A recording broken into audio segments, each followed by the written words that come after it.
What's up guys, it's your Tito and it's shopping day. Medyo matagal na ako hindi nag-shopping ng damit. So nandito ako ngayon sa Zara. Guys, ang ganda nitong top ko na hanap ni Sisi. Ang mga gagalit na naglo-loose pants na ako. Para sa inyo to. Ganito. Si Sisi may mga dala. Okay, medyo masyado siyang loose. Medyo ito, hindi na natin kaya to. Guys, may pants ulit ako. Naghanap ko siya ngayon yung pants, yung pang araw-araw lang. Medyo mas chill lang. Medyo sobrang laki naman ito sa akin.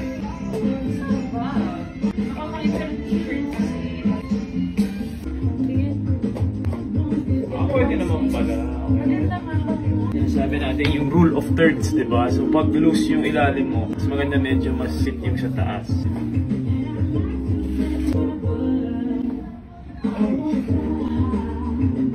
Uy, hindi mo nire-respeto. It was just there. Babies. Babies, baka naman. May partner daw to na long sleeve. So sige, na-style tayo ni Sisi. Ano to?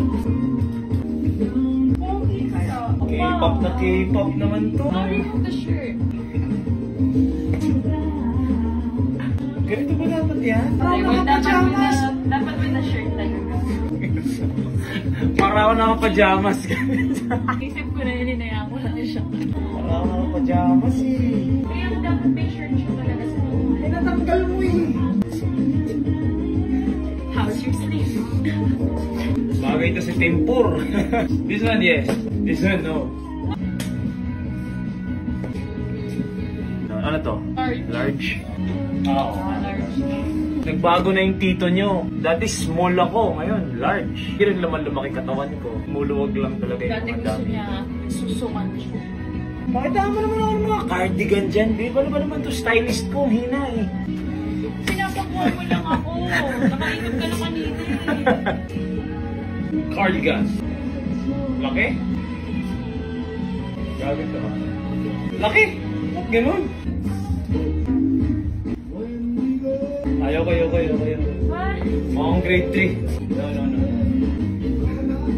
Okay, so call tayo bago natin bayaran. Kaya pag sige hold, di ko na lang bibilin. Gugu ka. Si Sisi pumili nito. Ganda to ah. Trousers na relaxed. Black, brown. Tapos guys, naghahanap ako ng plain shirts na medyo mas fit. Ito kasing mga from Uniqlo. Loose to eh. And Zara, sobrang solid guys. As a hoarder, cream isa lang kasi hindi naman to neutral eh. Dalawang navy blue, tatlong black. Si neutral yan, anytime. Under a suit, under a overshirt, jacket. Sa tatlong black, saka tatlong white. As a hoarder. Good job. Thanks babe! Ikaw may hawak, hindi ko magbabayad. Nasa akin namang card niya.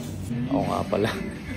Oh, by the way guys, since nandiyan na din kayo, baka gusto nyo ako iboto Rising Star of the Year sa TikTok Awards 2023. Link in my bio. Madam!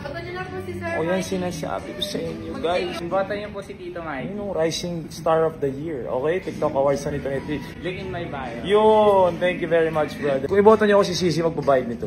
Umipot pala si Tito Mike. Ready to go. Alright? Boto nyo ako guys ha. Don't forget. Peace and love. Follow from all.